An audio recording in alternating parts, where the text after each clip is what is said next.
Tean, et ka kogukond on väga ootamas meie alla idarannikul selliseid sportimise võimalusi ja nagu te ise näete, veendute, see kõik on siin kenasti olemas, nii et kutsun kõik üles tegelema siis ka rahvaspordiga.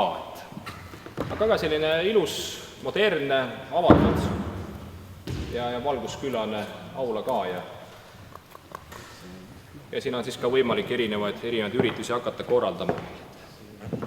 Siin on ka erinevaid mõtteid hakata kogukonnale lähemale tuua ka sellist teatrielu ja kultuurielu, et meil on siin erinevad teatrid Viimsi vallas külastamas ja käimas ja see koolimaa saab ka kindlasti nende kasutuses ja käsutuses olla, et ei pea ainult lavatükke vaatama meie Viimsi huvikeskuses, vaid me mõtleme, et tuua ka sellist kultuuri rohkem siia idarannikule ja võib-olla, olgu öeldud, võib-olla siin on keegi juba intervjuu osas maininud, et see Randvere kool on selles mõttes täiesti loomulik jätk meie haridusvõrgule, et meil suuresti koolivõrk on siis lahendatud Haabenõmme keskuses, kus on see kõige suurem kontsentratsioon.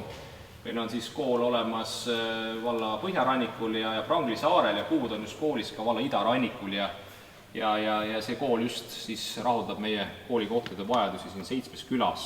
Lepneme, Tammneme, Randvere, Metsakast ja Äigrumäe, Laiaküla ja Muuga ja selles mõttes sobib see kool nagu rusika silmaauku, et tegelikult meil regionaalpoliitiliselt kool ongi just siin valla piirkonnas puudu ja see oligi see tegelikult mõte, miks me selle kooli siia üldse ka rajasime.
Tere päevast kõik meie austatud külalised.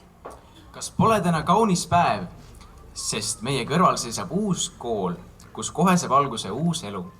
Eriti tore on aga see, et taas kohtuvad olevik ja minevik ja meie uue Randvere kooli õpilased võivad laulda Randvere kool, siia tulid sa tagasi, olles ära oma 40 aastat.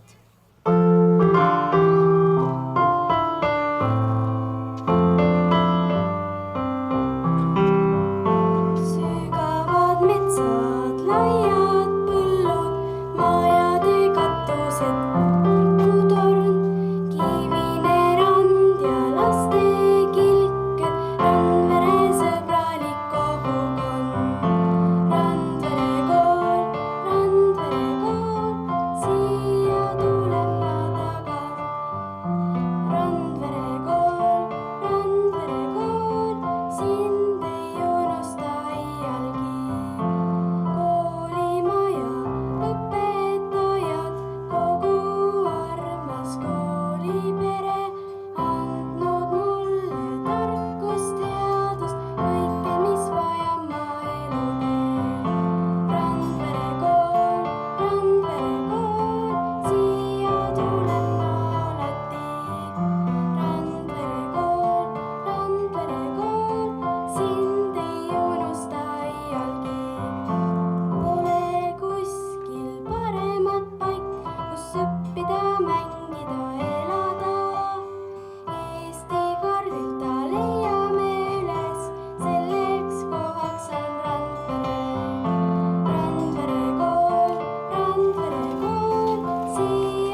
Hallå!